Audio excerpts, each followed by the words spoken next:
ver.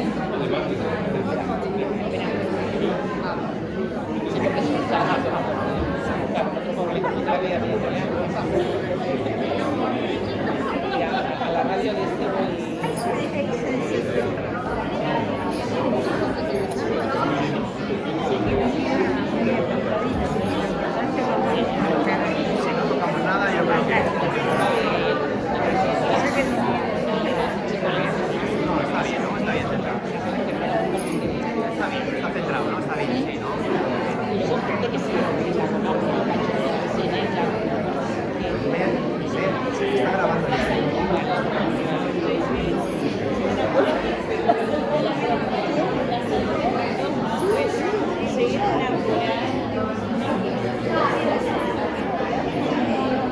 yo no conseguía remis, me comentó otra mi mamá iba a venir con ellos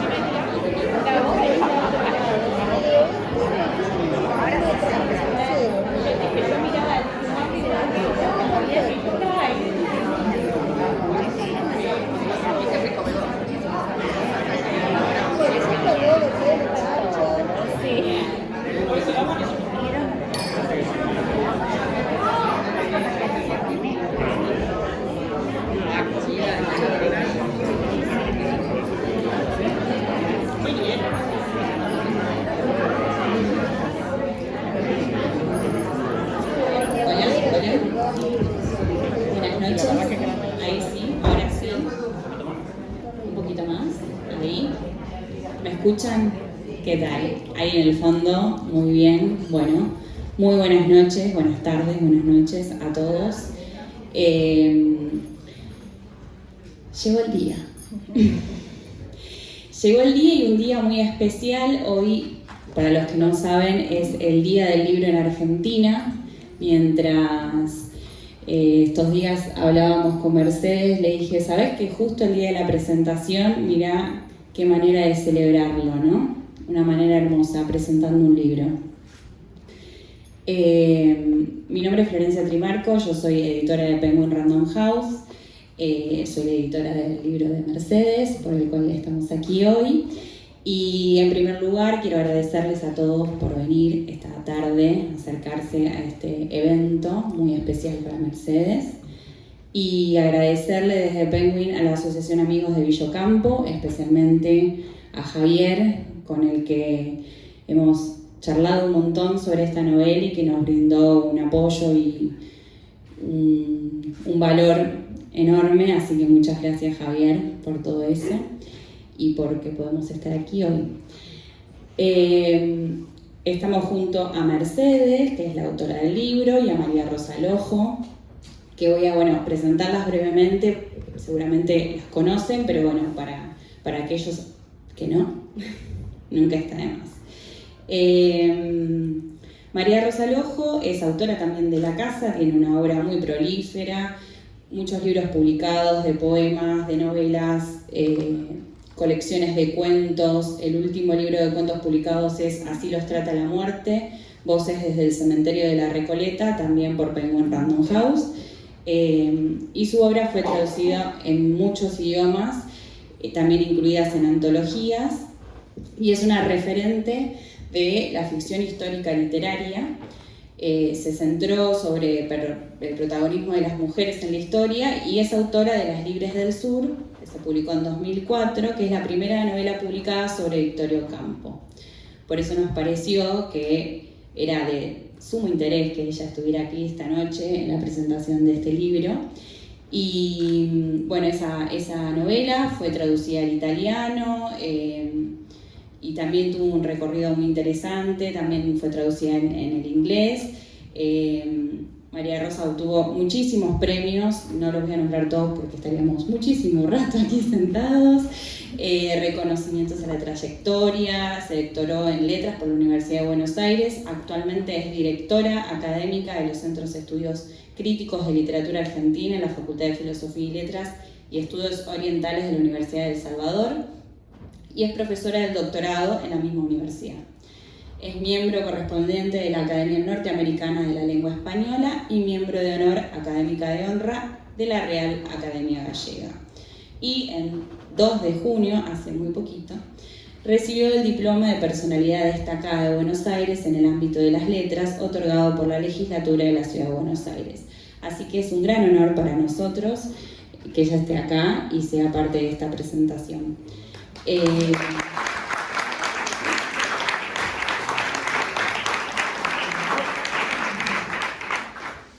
Y ahora voy a presentar a la persona que la mayoría me parece que ya conocen, pero bueno, igual vale la pena y es divertido.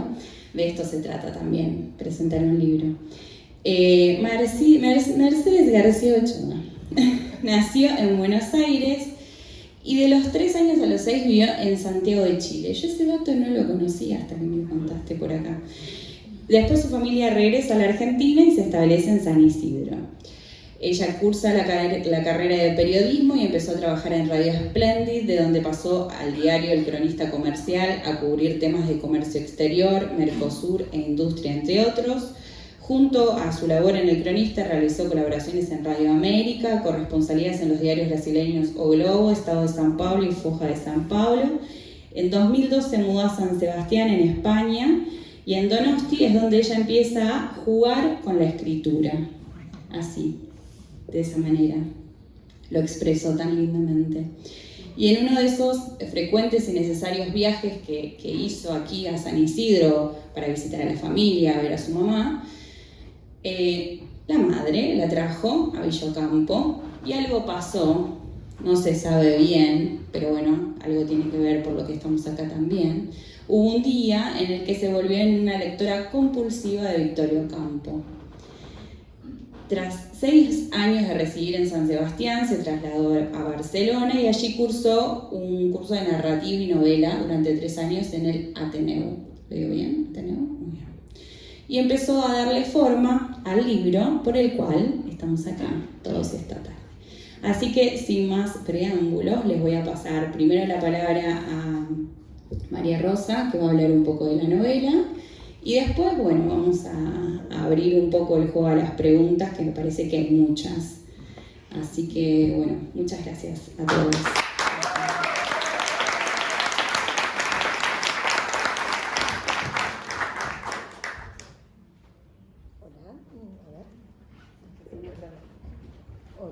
Hola. ¿Está aprendiendo? Sí. Ahí. Hola, ahora sí. Da gusto. Bueno, es una gran alegría estar nuevamente en esta casa tan hospitalaria y con tanta densidad de historia y de voces que se han reunido aquí y de escrituras. Y sobre todo para presentar este libro, cuya autora no conocía personalmente hasta hoy. Nos hemos comunicado por correos, por Zoom, pero bueno, recién hoy nos pudimos dar un abrazo. Hace un poco tiempo que me enteré de la publicación de esta novela y creí, cuando me llegó la noticia, que la autora era española. Claro, sabía que vivía en Barcelona y bueno, después me dijeron que no, que era una autora argentina y que se había ido a España hacía 20 años. Corregí esta primera impresión, pero no del todo, porque cuando hablamos por Zoom y escuché el acento de Mercedes, digo, bueno, ya es una autora de 2 mundos, como le ha pasado a tanta gente, como les pasó a mis padres. Yo soy la primera generación de Argentina, hija de la diáspora republicana, así que, bueno, lo normal es que se nos peguen las cosas de los lugares, los acentos y también la cultura del lugar que nos acoge y con el que me imagino que Mercedes tendrá sus vínculos también culturales y familiares, ¿no? Basta escuchar sus apellidos. Me ilusionó pensar, después, bueno, vi que la novela había sido publicada en Argentina, lo cual es maravilloso, pero creí que en España también se habían animado a publicar este libro. Cosa rara, porque los personajes históricos, aunque lo merezcan tanto como lo merece Victorio Ocampo, no suelen cruzar mucho el océano. Sabemos que la historia queda como compartimentada, ¿no? Excelentes novelistas españoles que escriben sobre personajes históricos de España que nos podrían interesar, sin embargo no publican aquí, y lo mismo sucede a la inversa. Bueno, este sello editorial es precioso, Lumen, porque les da un lugar muy especial a las mujeres. Y escribe, las personas que escriben en estas novelas de Lumen, muchas de ellas grandes escritoras, las abordan a esas mujeres protagonistas, y a eso me voy a referir cuando empieza a comentar la novela de Mercedes. Las abordan como merecen ser abordadas, con la complejidad y la profundidad de sujetos. Hoy por hoy es más fácil escribir y publicar en Argentina sobre Victoria Ocampo de lo que lo era en 2004, año en que apareció mi novela Las Libres del Sur, en una colección que dirigía Fernando Fagnani, que eran narrativas históricas, muy linda colección. Bueno, yo tuve que romper mis lanzas, las que tenía en un programa de televisión, frente a un colega reconocido novelista, que casi me increpó preguntándome por qué yo había decidido escribir una novela sobre un personaje como Victoria Ocampo, que no era una escritora, era una señora tilinga. Bueno. Desgraciadamente no era algo que hubiese inventado él, sino un estereotipo sobre las mujeres intelectuales de larga tradición, no solamente en la historia argentina, ¿no? Hay una estudiosa, Victoria Liendo, que trabajaba sobre Victoria Ocampo y tiene un artículo precioso, entre muchos otros, que se llama Una snob para el desierto argentino, y donde se refiere justamente a esa imagen que las señoras cultas y con fortuna proyectaban, es decir, ellas no la proyectaban, pero quienes la recibían las veían así, proyectaban de alguna manera sobre los varones intelectuales que ellos sí se consideraban intelectuales serios. Y estas señoras, bueno, eran diletantes, aburridas, que en vez de dedicarse solamente a las modas, se les ocurría poner un salón literario o crear ambientes culturales o traer a extranjeros. Y la verdad es que estas señoras con todas las letras, grandes señoras, como Victoria Ocampo lo fue y como lo había sido Bebé, y lo era en ese momento, algo mayor que ella, Bebé Sancinena de Elizalde, fomentaron sociedades que trajeron a grandes intelectuales, que eran verdaderos baluartes de la vida cultural de Argentina y posibilitaron muchos vínculos, muchas cosas como lo haría Victoria después, ¿no? Además de ser ella una escritora con todas las letras por derecho propio. Bien, como les decía, hoy cambió la perspectiva. Victoria es una escritora respetada en el mundo académico, es considerada muy seriamente como tal y además valorada como una feminista pionera. Otra de las cosas que realmente fue cofundadora de la Unión Argentina de Mujeres, defensora de los derechos de la mujer en todos los ámbitos, batalladora toda su vida hasta el final por sostener las libertades femeninas, ¿no? Baste pensar este gran número en 3 tomos, que reúne, mejor dicho, la edición de 3 números juntos sobre el tema de la mujer, que bueno, se publica en los años finales de la revista Sur y que es considerada hoy como una publicación que se adelanta a muchos temas que luego tratarían los estudios de género.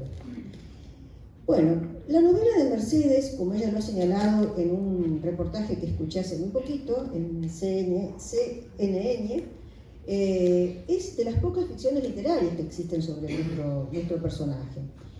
Y bueno, solo cabe registrar algunos textos, antes de mi propia novela también, donde Victoria aparece de manera reconocible, aunque sin su nombre y apellido reales. Textos escritos por varones. Mercedes Miró, creada por Eduardo Mayé en La Bahía de Silencio, nos habla de alguna manera de Victoria Ocampo. Doña Camila Bustamante, un personaje de Pierre La Rochelle, en L'Homme à Cheval. En los 2 casos son autores vinculados a Victoria por el amor y la amistad. También hay retratos satíricos. Hay uno en el Adán Buenos Aires, bastante ácido, y otro en la novela muy divertida, el Adán Buenos Aires es una grandísima novela, ¿no? Y además Victoria está en ese contexto como muchos otros personajes. No es que Marechal se ensañara con ella en particular, sino que está en el infierno, junto a los mismos poetas de la vanguardia. Pero es un retrato ácido.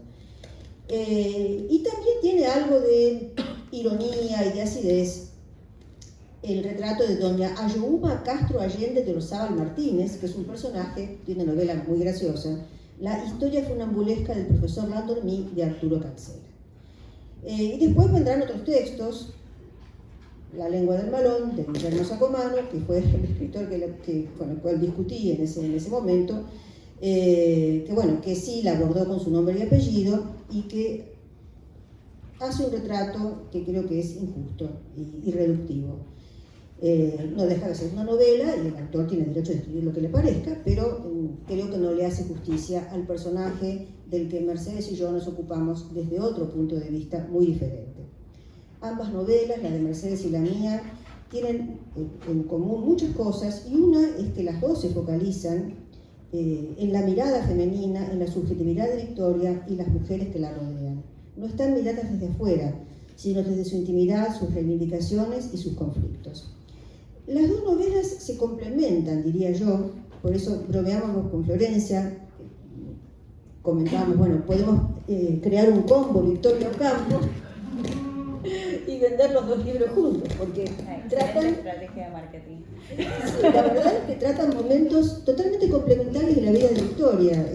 Yo opté por la etapa de formación, cuando era una mujer joven, entre sus 30 y sus 40 años, antes de fundar la revista Sur, cuando tiene que vencer tantas dudas y vacilaciones. En ese momento, en la década del 20, que fue tan deslumbrante en muchos aspectos culturales, la Argentina, con epicentro en Buenos Aires, se había vuelto hacia el mundo con una curiosidad insaciable que incluía el deseo de hallar en la mirada extranjera su propio reflejo, la explicación o el develamiento del enigma de la identidad. Y también Victoria estaba buscando en ese momento su identidad, la medida de sus capacidades, en las miradas de los ilustres visitantes con los cuales se relaciona. La novela de Mercedes nos remite a otro momento muy distinto. Victoria tiene 63 años. Es una mujer independiente que ha logrado, en realidad, prácticamente todo lo que se propuso. Su editorial, su revista, sus propios libros, su vasto circuito de amistades en el mundo artístico e intelectual. También, desde ya, como toda persona de cierta edad, suma sus decepciones, que en el caso suyo provienen muchas veces de los propios intelectuales a quienes ha admirado y querido beneficiar y que no siempre le devolvieron con la misma moneda. La Argentina está en un momento muy distinto. Atraviesa la segunda presidencia de Perón y se encuentra dividida. Más que abrirse al mundo, se cierra sobre un interior desgarrado por los disensos. La mayor parte de los intelectuales, desde distintas filiaciones políticas, se alineaban en el amplio espectro antiperonista. Victoria pertenece a este grupo, que empieza a ser vigilado en forma estrecha. Llega el momento en que se la detiene, sin que medie proceso judicial alguno, ni explicaciones, y se la confina en la cárcel de mujeres del Buen Pastor, regentada por monjas. Un atentado que había provocado 2 muertes y muchos heridos en Plaza de Mayo fue el factor desencadenante de otras detenciones como la suya. Aunque, bueno, eso no se lo van a explicar a Victoria en el momento en que la detienen, no hay causa judicial alguna, es un proceso totalmente irregular. La acción principal de esta novela se centra en esos 26 días durante los cuales Victoria permanece encarcelada. En las antípodas de la apertura y la exploración que marcan la juventud y la madurez de la protagonista, y de lo que me ocupé en mi novela Las Libres del Sur, aquí el espacio geográfico se reduce y se empobrece hasta extremos intolerables. Sin embargo, todo lo que Victoria ya ha vivido aparece también, como un intrincado tapiz de recuerdos tejidos en el desvelo de los insomnios y al calor de los diálogos. Se crea así una densidad de experiencia paralela al pequeño espacio realmente habitado, una atmósfera en la que los personajes flotan y que se vuelve parte de lo cotidiano. Entre esos personajes, Victoria tiene una interlocutora fundamental que se eleva al rango de coprotagonista por momentos. Se trata de una mujer mucho más joven que ella, Nélida Pardo. Este es el nombre de una compañera de cárcel de la Victoria histórica. Pero, fuera del nombre, Victoria no nos proporciona ningún dato más. La novelista García Ochoa, en todo su derecho, crea a partir de este dato un hermoso personaje. Nélida, ignorante e iletrada, deudora de una cultura de radioteatro, también es inteligente, con sentido práctico y, según se revela hacia el final del libro, marcada por una temprana experiencia traumática que le otorga una madurez dolorosa y precoz. En muchos sentidos, la mujer mayor, que provoca la admiración de Nélida por su amplia cultura, por las personas que ha conocido, los ambientes en los que se mueve, tiene mucho que aprender a través de la perspectiva de esta joven. La novela que leemos es una novela de formación a dos bandas, porque para cada una, la otra es una pregunta y es una inspiración iluminadora. Algo no tan frecuente en las novelas de formación. Acá, la rareza es que es la novela de formación de una señora mayor. Claro. Esa es una peculiaridad también de este libro, porque Victoria no sale de la cárcel igual. Atraviesa una transformación que es positiva para ella. Eso lo digo pensando en la Victoria histórica, según testimonios que se han recogido y según, lo que ella misma dice. Fue una experiencia que le aportó, pese a su dureza y quizá por ella, conocimientos que ella no tenía, conocimientos vitales, existenciales que no tenía. En Las Libres del Sur también hay una especie de coprotagonista que, es otra mujer más joven que Victoria Ocampo, no tanto como Nélida Pardo, pero más joven, vástago de la burguesía profesional española y que se ha atrevido a ir más allá que esta voluntariosa argentina en la lucha por la independencia.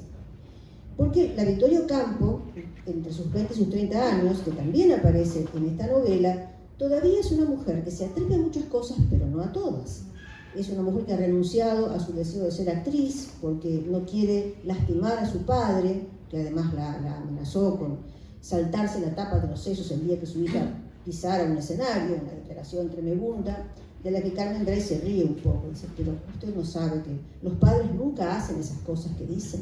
Y, en efecto, ella, aunque es muy distinta de Victoria, es una mujer menuda, discreta, de perfil bajo, ha incurrido en actos totalmente provocativos, como dejar plantado al novio que tenía, aparentemente era un profesor, colega de ella, un novio perfecto, mudarse a Madrid pese a la oposición de su padre, vivir en la residencia de señoritas conducida por María de Maestu, estudiar filología y luego emigrar a la Argentina, en un gesto que combina la responsabilidad y la aventura. Desde otra experiencia vital, puede hacer un poco como hace Nélida Pardo en esta novela, admirar a Victoria, pero también preguntarse por qué es así, por qué no hace otras cosas, criticarla a su manera. Como les decía, la cárcel que vive Victoria es un episodio abusivo y brutal, pero también es una experiencia de autoconocimiento y una bisagra en su vida. El encierro le habilita el trato con mujeres de una esfera social que no está acostumbrada a frecuentar, obreras, trabajadoras comunes, de extracción socialista o comunista. No todas las militantes de izquierda eran intelectuales como muchas que conocía, o intelectuales de clase alta, como ocurría con otra izquierdista célebre, su entrañable amiga y colaboradora, María Rosa Oliver. La Victoria que evoca Mercedes Ochoa no ha sido idealizada ni edulcorada. Se la ve en sus debilidades, en su indefensión de clase frente al maltrato, las humillaciones y el entorno donde es confinada. Acostumbrada a ejercer libremente su voluntad, a enfrentar y superar todos los obstáculos, al principio queda inerme en ese micromundo carcelario que no puede controlar. No obstante, su voluntad no se doblega, solo toma rodeos. Pronto se convierte en una referente del grupo femenino y va venciendo los prejuicios que algunas tienen en su contra. Se la retrata con su temperamento apasionado y autoritario, pero también con su generosidad y su inteligencia. Victoria no piensa en salir ella sola, quiere liberar a todas y lo logra. También se siente comprometida con Nélida. Se propone compensarla por los grandes dolores que padeció y que ya se enterarán de ellos cuando lean la novela, y por las oportunidades que no ha tenido. Y se las brinda en el campo de experticia y de expectativas de su nueva amiga, modista vocacional, aspirante a seguir los pasos de su admirada Coco Chanel, un personaje al que Victoria ha conocido. Nélida no puede creer cómo tuvo el semejante privilegio de conocer a ese ídolo inalcanzable. En eso, en la compensación que le da con enorme afecto a Nélida, Victoria no se comporta como una millonaria que concede a manera de limosna un dinero que le sobra. Su gesto, que no voy a spoilear, lejos de la condescendencia, de la actitud patronizing, va a dejar intacta la dignidad de Nélida, al tiempo que le abrirá posibilidades insospechadas para su desarrollo personal. Es un trato de igual a igual. En buena parte, la Victoria, creada con feliz verosimilitud por Mercedes García Ochoa, siente que le está devolviendo y agradeciendo lo que de ella ha recibido. Ante todo, nada menos que su propia vida. Leída desde otra perspectiva, revelada gracias a la intervención de Nélida. A medida que va desplegando su historia ante los interesadísimos oídos de esta ansiosa oyente, tiene que comprenderla y explicarla, no solo a Nélida, sino explicársela a sí misma y responder a los comentarios e interpelaciones de su interlocutora, que no se guarda nada. Aguda y sin filtro, no tiene reparos en hacerle a la glamorosa Victoria todas las preguntas que ésta sepultó en lo más profundo y en sordina durante tantos años. Ahora te estás haciendo la piola y no me querés explicar por qué no mandabas a mudar a ese soquete de Monaco y no te ibas a vivir con Julián. Sin duda, Nélida expresa con meridiana claridad lo que tantas lectoras y lectores de hoy podrán preguntarse, y lo que también se pregunta Victoria en su balance de vida.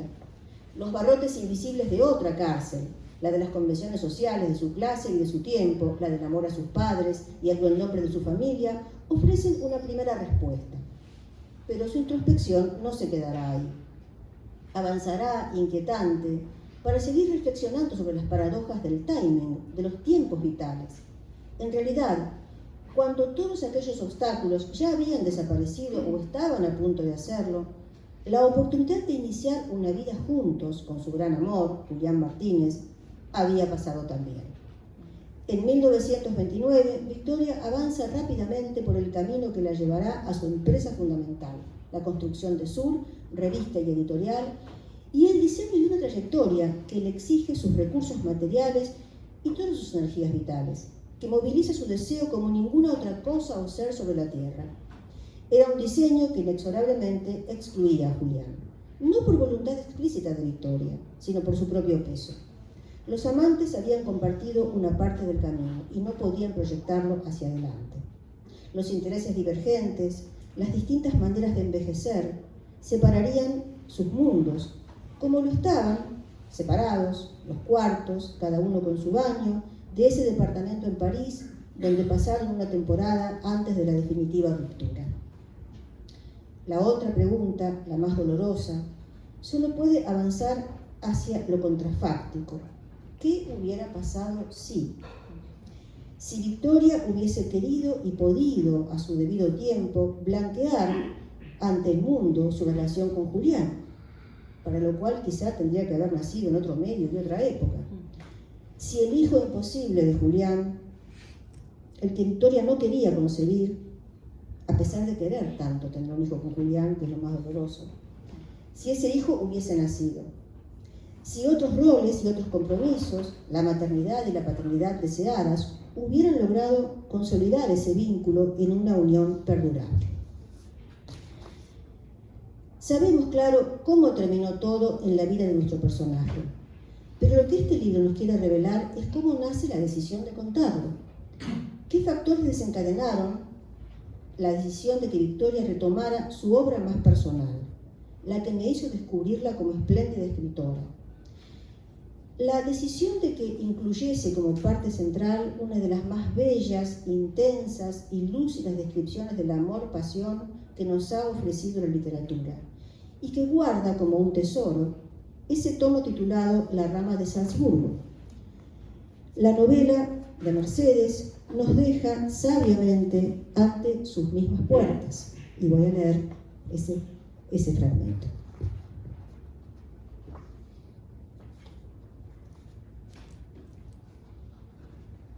Hay papelitos. A ver. Lo señalé tantas veces y ahora se revelan. Bueno, en realidad está al final de todo.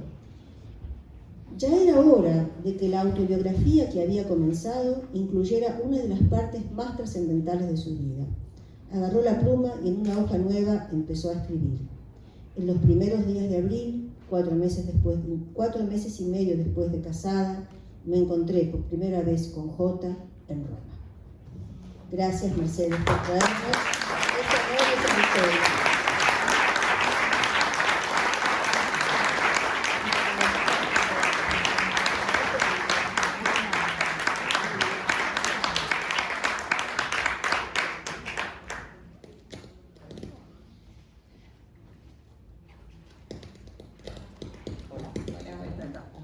Ahora empezamos con las preguntas. ¿Sí? ¿Querés arrancar vos, María? Bueno, Sí. bueno, ¿Querés? seguramente se lo han preguntado a Mercedes, pero ustedes no se lo han preguntado todavía, así que yo los represento al público en eso. ¿Cómo se te ocurrió, Mercedes? Yo sí le pregunto. Muy bien, pero yo no lo sabía. Así que vamos a hacerla pública la pregunta. ¿Cómo se te ocurrió, viniendo, a ver, de una profesión cercana? Porque Victoria era una periodista también, ¿no? Había afinidades, pero ¿cómo se te ocurrió tomarla a ella estando lejos de la Argentina? Si esa distancia te habilitó una perspectiva diferente, porque a veces pasa, cuando estamos lejos vemos aquello en lo que estábamos sumergidos de otra manera. ¿Qué pasó? ¿Cómo empezó la historia de este libro?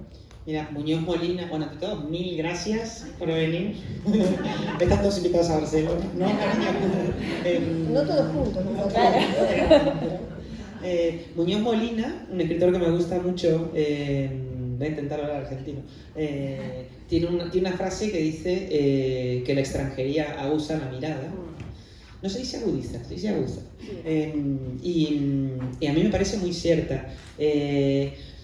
Creo que deben haber pesado muchos factores psicológicos, como diría mi amiga Vero, y profundos, seguramente, para escribir una novela así desde fuera, porque al final no deja de ser volver un poco a San Isidro desde España. Pero creo que lo que verdaderamente me motivó fue la sorpresa cuando empecé a leer a Victoria Ocampo. Esa Victoria Ocampo, por eso me gusta mucho que digas periodista, porque para mí Victoria Ocampo era la fundadora de Sur, revista editorial, y nunca había escuchado que resalten su labor como escritora, y tanto la autobiografía de ella, que es divertidísima, y los testimonios, que al final son escritos netamente periodísticos de lo que pasó en las primeras décadas del siglo pasado, me pareció una voz súper potente para rescatar, y que me daba mucha pena que no se la valore en el país.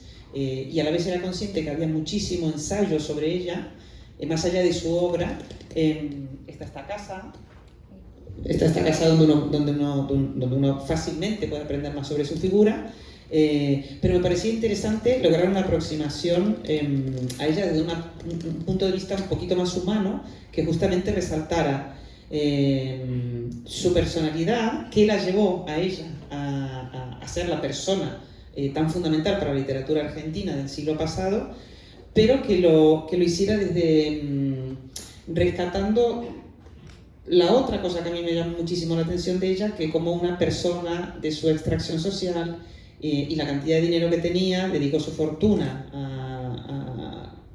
a una obra literaria o a una acción en fomento de la literatura, y cómo buscó siempre ser feliz, ya sea en el amor o a través de que quería ser actriz. Ella lucha mucho por ser feliz, y aunque se dé cuenta que la felicidad está en lugares incorrectos por lo que dice la sociedad, lo que manda su familia o lo que ella misma a veces le sale. Y eso me gustó muchísimo, me sentí muy identificada con eso, y pensé qué pena que no se sepa más, que no se lea más a Victoria.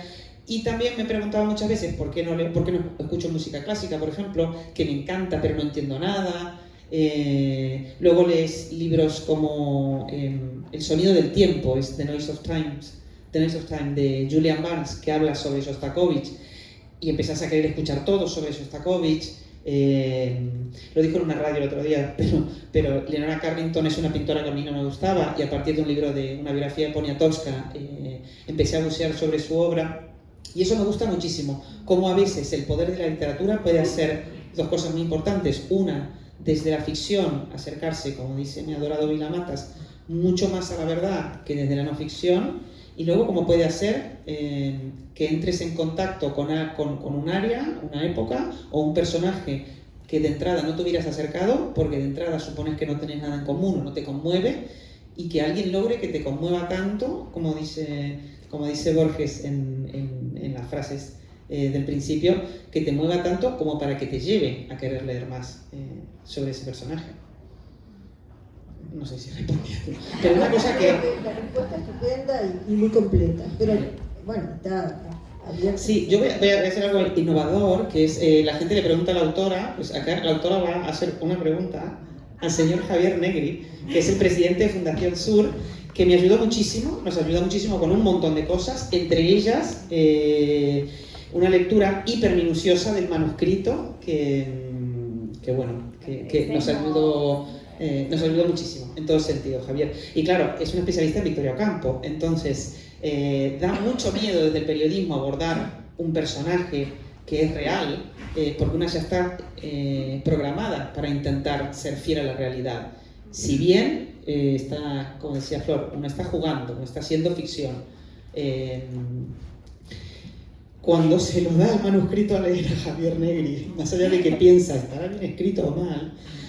Cuando lo lee un especialista en Victoria Ocampo, una está, con ataques de pánico y ansiedad, hasta que Javier la llama y le cuenta un poco. Entonces quería saber cómo habías percibido la Victoria Ocampo de la novela. El ataque de ansiedad fue recíproco, porque yo había leído, por supuesto, la obra de María Rosa Lojo, que integra conmigo el Consejo de Administración de Sur, así que el trabajo es de ambos. Yo había leído la obra de María Rosa, que es estupenda, y cuando me dijeron, llega una novela sobre Victoria, dije, oh no. La vara estaba altísima. Y la leí con interés, como sabes, minuciosamente, y me conmovió.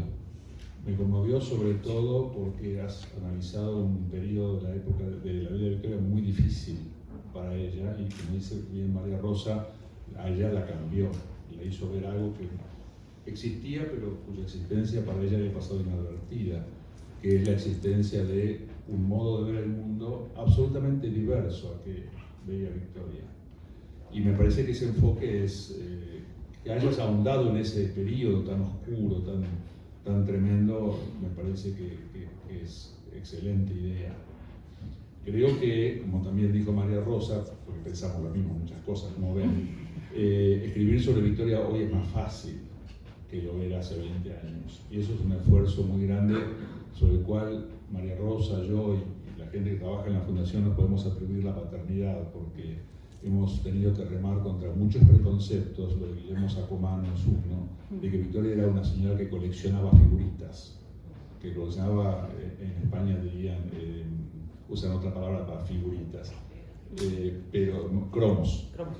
Pero Victoria hizo mucho más que eso. Victoria coleccionaba, si se quiere, cromos, pero para que esos cromos fueran conocidos por el resto de la gente que la rodeaba. Por eso el trabajo de Sur ha sido excepcional. Una revista que nació en el año 31 y hasta después de la muerte de Victoria, tratando de mostrar lo que era la cultura a quien quiera pudiera gastar un peso, moneda nacional, en comprar un número de esa revista.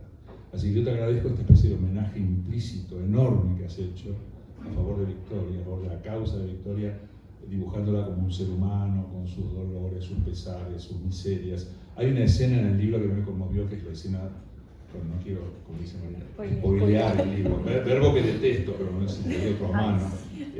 Hay escenas donde realmente uno se conmueve hasta el tuétano, y te lo quiero agradecer especialmente.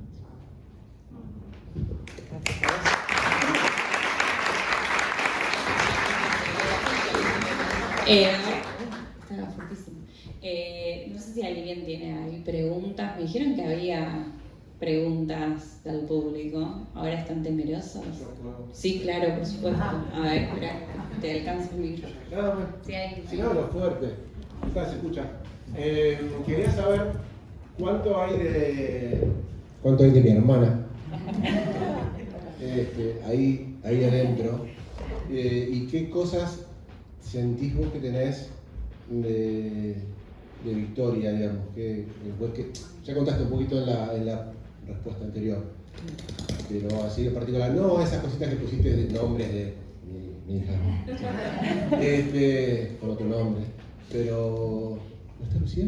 Ah, sí. ¿Sí? No te había entendido, no te había entendido. Bueno, no, pero aparte de esos guiños, Sí, los juegos aparte de los guiños internos. O sea, dejá de lado los guiños. ¿Cuánto hay de vos ahí adentro? Sí.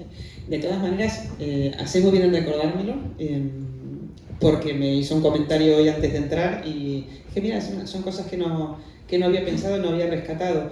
Este jugar, cuando escribís ficción, es maravilloso porque te permite incluso hacerte guiños a vos misma, poner apellidos de familiares, poner apellidos de amigos, ¿no? La verdad que es muy divertido poner guiños a autores. Vilamatas aparecen en 2 o 3 cosas que creo que un lector acérrimo de Vilamatas se reiría y diría, sí, aquí se está riendo mucho de sí misma y con Vilamatas. Pero más allá de eso, ¿cuánto hay de mí? Hay mucho, a ver, no sé yo si volcado en el personaje, cuando yo hice un curso de 3 años de novela en el Ateneo y aprendes, no sé si se puede enseñar a escribir, no sé, hay gente que le funciona, hay gente que no, pero sí que te dan algunas herramientas y algunas pautas. A mí me sirvieron muchísimo para ordenar en la cabeza una historia que quería contar, que encima eran 2 tiempos.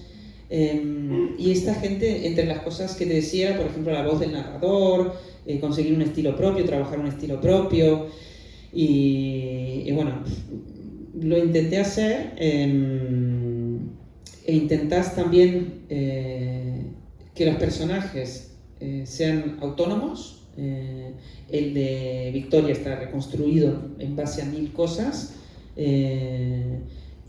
Los personajes que comparten cárcel con ella, por ejemplo, los nombres son reales porque estuve en la cárcel y tuve la suerte de ver el libro de la gente que entró con ella y salió con ella, pero su personalidad es absolutamente fabulada, la de Nélida es absolutamente fabulada, y posiblemente de Nélida sí hay cosas de amigas mías que están aquí presentes. Yo creo que es un poco como decía Borges, ¿no? Que Borges decía que siempre escribimos sobre los mismos temas y es imposible separar todas las lecturas que hemos tenido de lo que nosotros escribimos. Y esto posiblemente es así, creo que son como pequeñas sedimentaciones que van cayendo, que uno va a veces voluntaria, pero en la mayoría de las veces involuntariamente volcando en el personaje principal y los demás. Con lo cual, adrede, no te estoy contestando la pregunta porque no sé exacto, seguramente que habrá mucho, seguramente que es muy distinto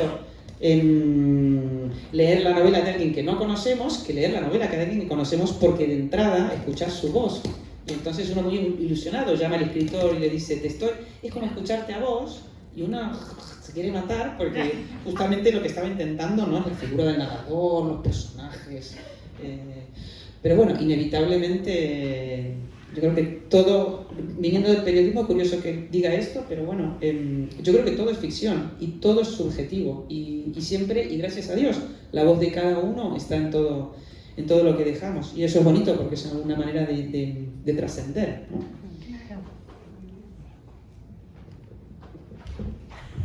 Yo sabía que la rubia iba a preguntar, sí, lo sabía. Costi, mi amiga, que es actriz, entonces está acostumbrada. No. Desde que lo leí, y me pregunto esto, que nunca te lo pregunté, aunque no lo puedas creer, es, ¿soñaste alguna vez? Yo creo que sí. ¿Qué pasaría si Victoria lee tu libro? ¿Qué te diría? Me lo imaginé muchísimas veces. Estuve el domingo comiendo aquí, comimos muy rico, lo recomiendo, y yo no sé si se puede, perdón, pero me subí al ascensor, que no me había subido nunca, sola, y me miraba en el espejo y pensaba eso, ¿no? ¿Cuántas veces Victoria habrá tocado esto? O sea, ¿cuántas veces habrá mirado? Me pasó lo mismo en el espejo en su habitación en Villa Victoria, en Mar del Plata. Sí, no sé, me lo pienso, la quiero, es una cosa curiosa, ¿eh? Como uno quiere a sus personajes. y es un desafío cuando querés a un personaje no idealizarlo ni pintarlo perfecto, porque la gente no lo es. Pero sí, hay un anhelo de algún día encontrarme con Victoria de alguna manera, esperemos que falte tiempo, y que me diga bien, Mercedes, que sea bien. Les voy a contar una cosa que no he contado hasta ahora. Estuve en el Museo de la Recoleta, estuvimos el sábado, domingo, lunes, no me acuerdo, y estaba caminando, que siempre voy a rendirle homenaje a Victoria. Por primera vez me emocioné en su tumba, y eso que llevo 20 años yendo a su tumba. Y luego saliendo veo el mausoleo de los Lavallol. En la novela pues se cuenta la historia, una historia que tuvo Julián, que es el amante de Victoria, una historia que tuvo antes de conocer la Victoria con una mujer, María Gertrudis Lavallol, que bueno, luego el tema sigue un poco. Es un personaje que aparece en la vida de Victoria como una competencia a sus ojos para con Julián, por más que al final no lo es. Y pensé, ¿y si está...? Claro, es un personaje que yo he trabajado, he intentado averiguar lo más posible sobre esta mujer, me sé todas las páginas web de genealogía en internet, porque es difícil encontrar de dónde vienen, dónde están enterrados. Y bueno, cuestión que me encontré ahí face to face con el nicho de María Gertrudis Lavallol. Y sí, me dio un poco de miedo. Ahí dije, ahora va a haber un sismo, ¿no? Iba a decir, me dejaste mal en la novela. Pero no pasó nada. Gracias a Dios. Pero sí, a tal punto que sí, es muy raro cuando escribí sobre personajes que han sido reales, bueno, también con los ficticios. En algún lado están viviendo en tu cabeza. Es una cosa muy curiosa. Y imagínate en el caso de Victoria, claro que está muy presente. Bueno, un poco tomando las dos, la pregunta es si el deseo de no haya un principio, medio y fin en la historia de Julián, que vos no se lo otorgue servido y que hayas tomado de Nélida en esto de introducirnos, es un tema de un recurso literario para entrar en esa temporalidad de la relación, o era simplemente para destacar las situaciones que suceden en el no tiempo. Es Albero, que le gusta mucho la psicología, y a la cual no le entendí la pregunta. Uno se encuentra con una persona como Nélida, fidedigna, ya que lo hemos hablado, que a mí tengo una especial predilección por Nélida, me siento identificada en Nélida, es la interpeladora, así que acá estamos, que no condice su simpleza con bueno, contámelo ya, pero no te acepto, así como no le acepta atajos. Sin embargo, la diletante respuesta sí se la acepta. Entonces, se la acepta porque quiere que esa historia no termine a pesar de que intuye un final que no quiere que sucede, o es porque estamos queriendo simplemente decir esto igualmente sucede en un no tiempo. O sea, no importa lo que fuera, lo que importante es el diálogo de que está ocurriendo en ese momento. Sí, está muy bien. Y me costó mucho pensar, de hecho, Enrique Delis, un profesor que tuve en el Ateneo, fue el que me dijo, Nélida va a ser tu aliada, acá, resaltar el personaje de Nélida, porque yo a Nélida la había introducido porque no me animaba a escribir una obra en primera persona con una voz tan importante como la de Victoria Ocampo. Y tampoco podía poner un personaje que esté a su nivel intelectual, porque entonces esta idea de que cualquiera pueda leer esta novela conociéndola o no a Victoria Ocampo se perdía, ¿no? Porque al final iba a ser un libro como muy... que tampoco, por otra parte, no sé yo si hubiera podido escribir algo muy, muy académico. Entonces el personaje de Nélida sí que está puesto muy, muy, muy adrede. Y la personalidad de ella también está puesta muy adrede, porque es una persona que ella tira de la historia. Al final uno tiene la sensación de que si estuvieran en un barco, ahí la que está remando es Nélida, y lo hace avanzar y lo hace frenar, que al final es el propio autor el que lo hace. Pero a mí me gustaba mucho hacerlo, me gustaba mucho el personaje de Nélida para trabajar, porque en realidad parece una persona que tiene poco para ofrecer. con respecto a un personaje con tanta riqueza como el de Victoria Ocampo. Pero claro, eso es lo interesante de la cárcel, que al final las tornas se dan vuelta y la que pasa a tener el poder es Nélida Pardo, porque ya sabe cómo comportarse en ese ambiente. Victoria no tiene idea, Victoria está acostumbrada a mandar y de repente se encuentra en un sitio donde las reglas no son las de su mundo. Y posiblemente sea Nélida la que la salva de dos maneras, asegurando que Victoria no hiciera ninguna de las estupideces que dice Nélida que hace, como hablarle a la monja, gritarle a la monja, pedir cosas. Y luego porque la salva haciéndole recordar a Julián durante todo ese tiempo.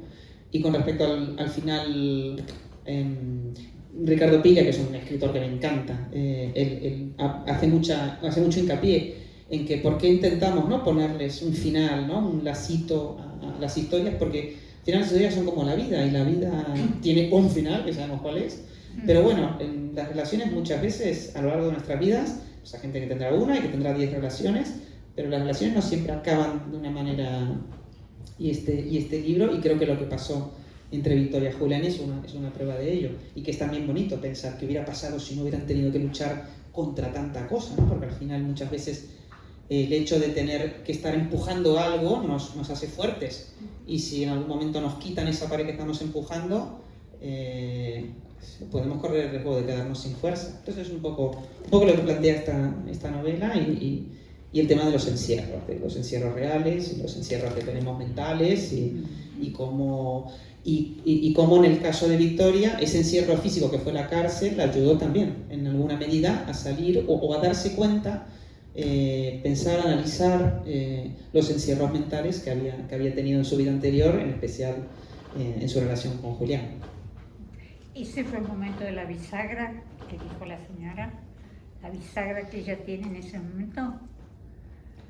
Ese Bueno, cambio. esa es la transformación, sí, okay. Totalmente. Esa es la transformación que ella vive. Al final es una historia, como la pone la contratapa brillantemente escrita aquí por nuestra lectora. Es una historia de doble transformación. Es la transformación que sufre Victoria en la cárcel a sus 60 años, aprendiendo nuevos códigos. Y cuando te adaptás, no haces otra cosa que aprender sobre vos misma y transformarte. Y la transformación que vivió la Victoria de 25 años antes en toda su relación con Julián, porque fueron sus años de formación. Ella se casó en 1912 con Monaco, ya tenía 22 años y se fueron 2 años de viaje de bodas a Europa, y es en la embajada argentina del Vaticano que conoce al primo de su marido, y ahí empieza toda esta historia. Entonces también coincide hasta el año 29, piensa que ella funda Sur en el 31, son justamente los años de formación de ella. Okay. ¿Tomaste algún tipo de decisión de cómo manejarte en torno a lo político que estaba pasando en ese momento?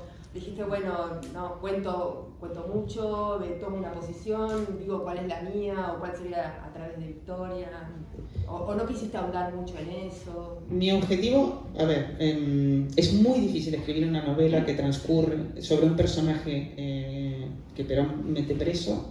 Es muy difícil separarte de la política, es muy difícil separarte de la política en Argentina en general, pero no es un tema que tuve para nada.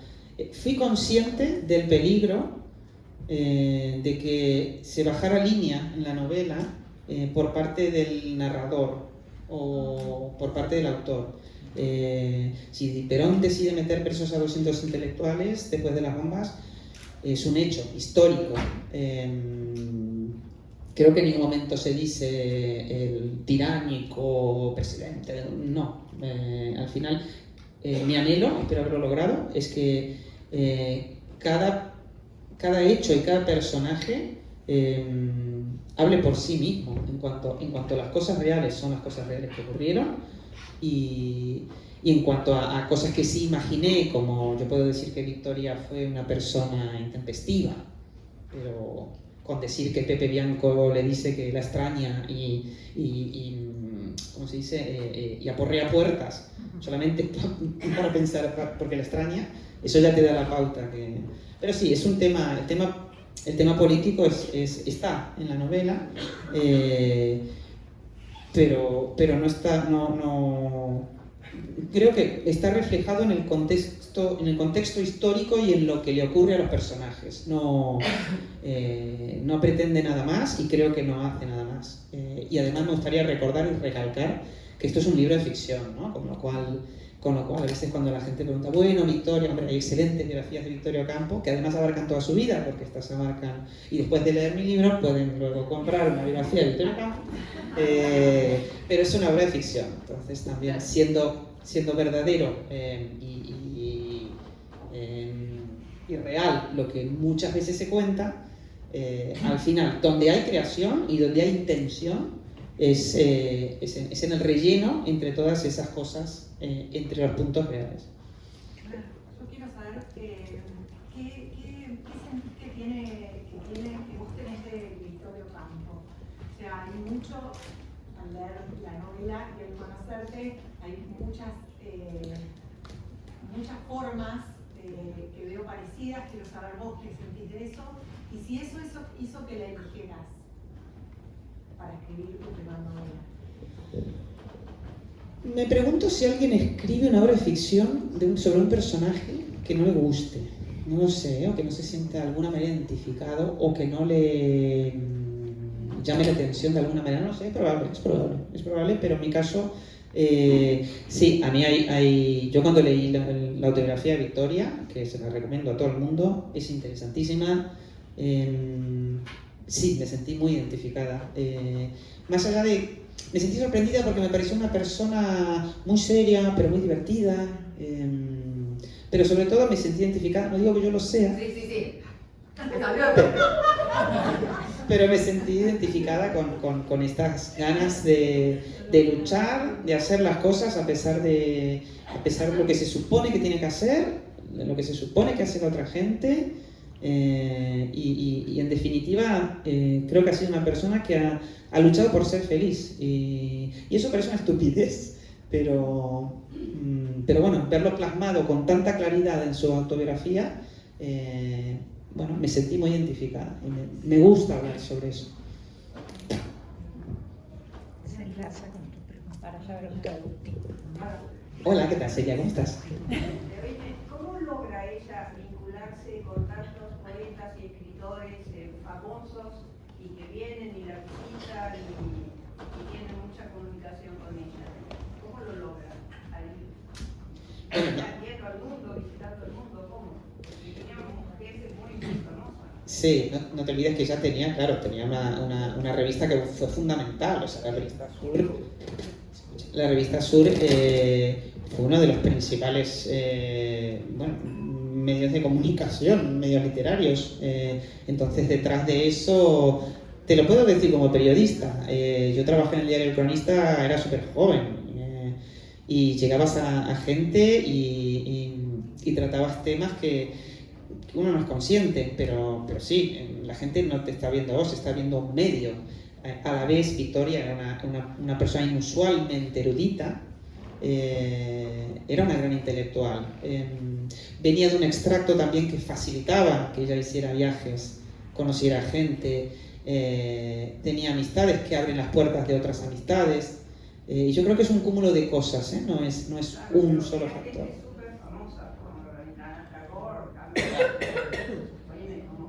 Te suena un poco extraño, ¿no? Que haya logrado traer ese tipo de gente acá, ¿no? Sí, que eso... Acá en esa época. Sí. Bueno, Tagore no lo trae ella. Tagore viene de camino a dar conferencias aquí. Javier Negri, como siempre, me va a ayudar al Perú. Tagore es invitado a los 100 años de la batalla de Ayacucho en Lima, y Buenos Aires es la entrada a esa parte del mundo. Y aquí se enferma y Victoria, y no me citen, lo secuestra. Hay un libro muy interesante en venta aquí en la boutique, un libro escrito en la India sobre esta historia, que lo tradujimos y está publicado ahora acá en Argentina.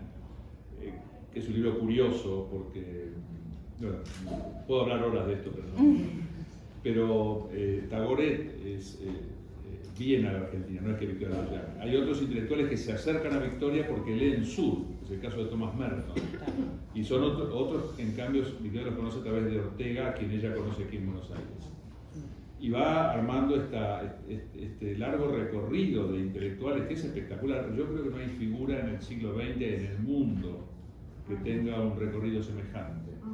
Y establece unas relaciones, por ejemplo, en el 36 hay un congreso de escritores y ella es jovencita y trata de moderar un debate entre dos grupos que se odian, los nazis y los no nazis, no fascistas, y a partir de esa noche se hace amiga de Jacques Maritain, con quien después mantiene una correspondencia durante muchos años. Creo que ella además nos miraba cara a cara, es decir, no era la fan que quiere una firma en un álbum. Ella tenía un trato, como dice Mercedes bien, era una mujer educada, que se había autoeducado además, ese es otro mérito adicional. Ella no fue a ninguna escuela ni colegio, es autodidacta, Victoria. Y ella los trata cara a cara, y en algunos casos también, a veces cuando puede, produce algún comentario un poquito ácido, cuando a alguien le cae más o menos, etc. Es muy sincera, Victoria no miente. Sí, la historia que tiene con Keyserling, que lo cuenta la novela, el conde de Keyserling, que ella estaba embelesada con su obra y le organiza, le da todo lo que él quiere para que encontrarse en Versalles, porque le quiere armar unas charlas en la Argentina. O sea, hacía estas cosas realmente, no solamente entraba en contacto con un escritor, sino que era realmente una gestora cultural y era una gran agente de prensa. O sea, yo decía el otro día a Sophie McKinley, que hizo prensa tantos años, y también, ¿no?, que tienen esta manera de estar pensando no solamente cómo puedo difundir la obra de esta persona, cómo le puedo montar charlas, sino cómo puedo reunir a varias. Este se debería conocer con este porque por esto, y eso lo hacía muy bien Victoria Campo. Muy multifacética, tiene muchas cualidades juntas, ese es el tema, además de tener mucho dinero, que lo sabe usar. Porque bueno, mucha gente con su dinero hace otras cosas, no las hizo ella, ¿no? Y ella sabe cómo emplearlo. Así que se da rara vez una combinación así, de estudio, porque ella estudiaba las obras de las personas que invitaba y las conocía y por eso los invitaba. Por eso no hay nada, no se puede ni siquiera vacilar en el sentido de que los intelectuales que llegaron traídos por ella es porque ella conocía perfectamente las obras, no era una cholula, una fan de alguien que le sonaba célebre. Y con Kaiser tiene una decepción espantosa. Bueno. Pero bueno. Perdón que intervenga, sí. Pero Victoria le manda a Kaiser las señales equivocadas. Eso está también fascinada con Kaiser. Le escribe unas cartas que uno las lee hoy día y dice, esta mujer se está declarando. Para colmo lo cita en un hotel en París. El tipo va con un ímpetu. Se encuentra con que la idea no era esa, sino hablar de literatura, con lo cual queda helado. Tan helado queda que consulta a su psiquiatra, que es nada menos que Jung. Que Victoria va a ver después, y Jung sabe quién es ella, porque su paciente ha sufrido consecuencias de este golpe, este titán, nivelungo. No, es fascinante todo esto. Las cartas con Lacan. Sí, había más que cartas con Lacan. Hagamos un simposio. Produjo mucha literatura todo eso. Porque las meditaciones suramericanas tienen mucho desencuentro con Victoria, en el caso de Kaiser, y después Victoria escribe el libro El viajero y una de sus sombras. Claro, y ahora ha salido en Estados Unidos, todavía no acá, un libro de un psiquiatra donde analiza la historia clínica de Kaiser hecha por Jung, el encuentro de Victoria con Jung, donde Victoria cuenta qué pasa antes y qué pasa después, pero no qué pasa durante. Y ella lo invita a Jung para que venga a la Argentina, y Jung dice, ¿para qué? Imagínense que lo trajo a Gabriela Roger a la Argentina, lo lleva a Santiago del Estero en 1930. Hoy llegar a Santiago del Estero es complicado, lo en el año 30, el tren. Este hombre va a dar conferencias a Santiago del Estero. Victoria quería compartir la cultura. Y yo puedo hablar toda la noche, pero cierro con esto. Tenía la habilidad de descubrir talentos. Escribe en un 1950 y tantos. Estoy en un hotel en Nueva York y hay un chico que canta en el lobby. La verdad que canta muy bien. Era Frank Sinatra. Sí, tenía buen ojo, ¿no? Cuando le ponen los Beatles a Borges, claro. ¿no? Y a Borges no le gusta, dice, no vas a llegar nunca nada. Pero con Kaiser yo quiero una cosita que voy a decir nada más. Defendiendo un poco el derecho a la expresividad. Es cierto que le manda en los códigos habituales señales equivocadas, eso es verdad. Un tipo, bueno, incluso más frío que Kaiserling hubiera entrado por ahí. Pero Kaiserling además no se conforma cuando la conoce y tendría que haberse dado cuenta de que era equivocado lo que había interpretado. Ella escribe Supremacía del alma y de la sangre, en parte para justificar el derecho de los sudamericanos y de los americanos en general a un lenguaje que está fuera de los códigos europeos, racionales, medidos. El derecho a la exuberancia, ella pide eso como un derecho. Y además dice, en El viajero de una de sus sombras, que, en fin, hay casos de varones que han escrito también cartas apasionadas a intelectuales varones también que admiraban, sin que existiera ningún tipo de atracción homosexual, y que no habían sido interpretados en ese sentido, ¿no? Que ella, por ser mujer, bueno, había caído en los clichés habituales también, bueno, en fin, automáticamente su expresividad se interpretaba de otra manera, ¿no? Igual es cierto que son densas las cartas. Es verdad, yo lo reconozco, ¿no? Sí, pero en la novela, sí, cuando Victoria le cuenta estas historias a Nélida le dice, claro, Victoria le dice en un momento, bueno, le cuenta toda esta historia y dice, bueno, ya murió, y dice, pero eso no terminó ahí. Y Nélida le pregunta, ¿pero te perseguía su fantasma? Y no, es que Kaiserling dejó unas memorias escritas donde, bueno, no hablaba muy bien de Victoria y el tema siguió incluso después de muerto Kaiserling. Pero sí, son esas historias que son magníficas, en realidad son muy literarias. Y a mí me parecía muy gracioso pensar a Victoria contándoselas a Nélida, ¿no? Nélida cómo las percibiría, qué entendería.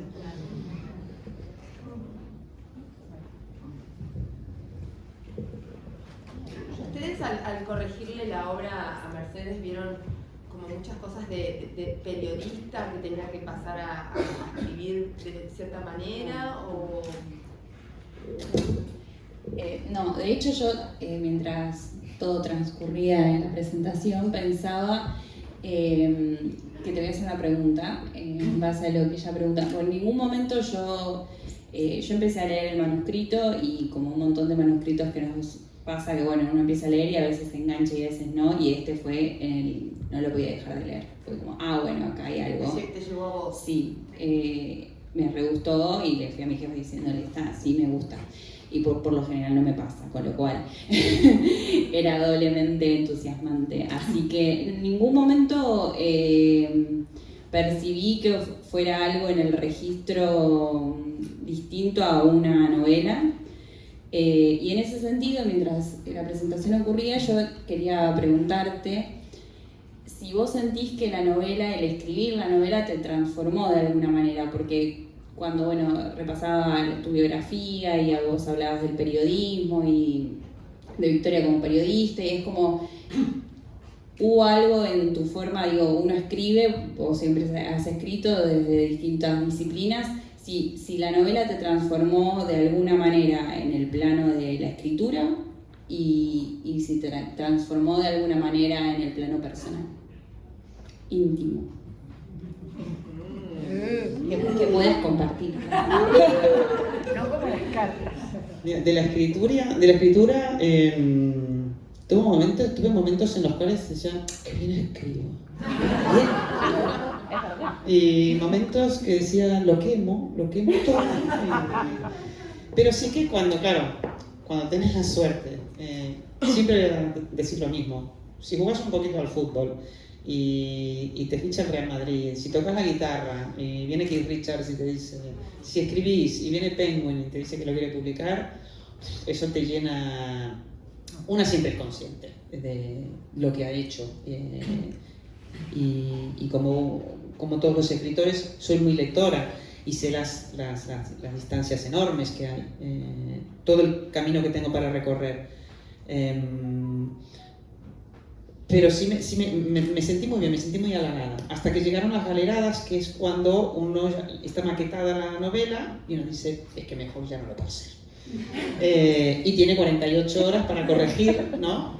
y ve que hay 3.700.000 sugerencias de correcciones. Correcciones que son de palabras repetidas, ¿eh? Por ejemplo, no te dicen hay que cambiar este personaje. Pero sí es más semántico quizás. Y lee cosas en un mismo párrafo, yo no sé. Pasaba que pasó, que lo pasaron, que digo, yo escribí esto, ¿por qué iba a publicar esto? Dios mío, menos mal que está bien. Entonces he tenido así... Pero una cosa que sí marcó... el convencimiento de que puedo hacer literatura, mal o bueno, pero lo puedo hacer, y eso como periodista es una duda muy grande que uno tiene. Y consolidó ganas de seguir trabajando, de seguir escribiendo. A nivel personal,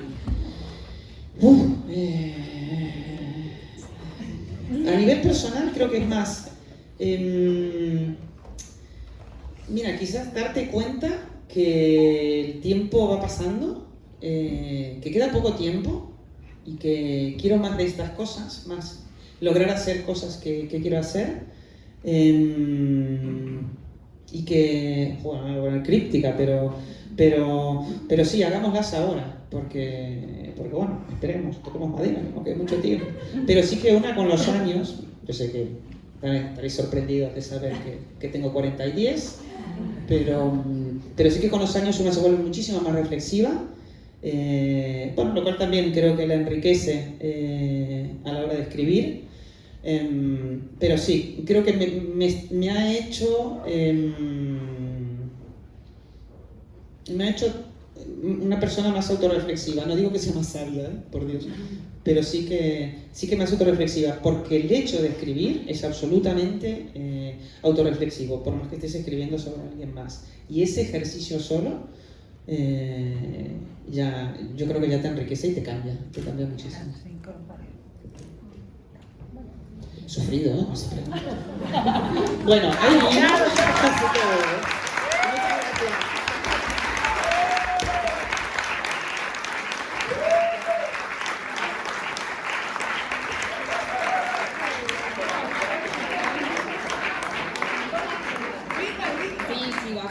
todos los libros que tengan, toda la noche, y hacia el lado izquierdo, ¿no? Sí, hay hacia vino el lado y comida, izquierdo importante. pueden servirse un vino y celebrar este momento. En el Día del Libro es una fiesta, así que celebremos. Muchas gracias, Javier, de nuevo.